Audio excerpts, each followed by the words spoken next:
Bonjour à toutes et à tous.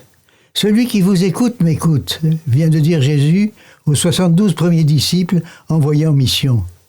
Nous sommes ses disciples, et des disciples envoyés en mission, comme nos évêques successifs nous le rappellent.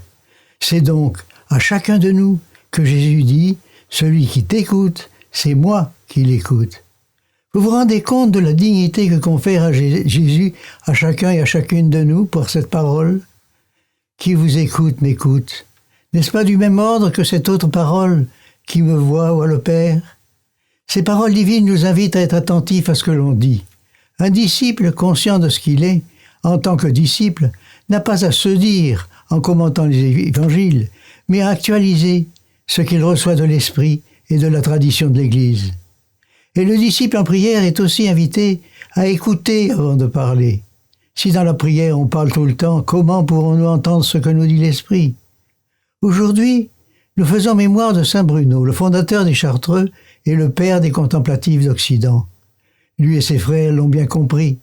Pour recevoir ce que l'Esprit veut nous dire, il faut se tenir en distance, intérieurement.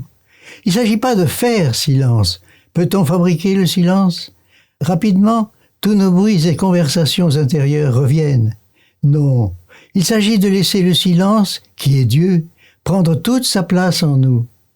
Certes, cela demande du temps, de la persévérance, de l'humilité, de l'amour.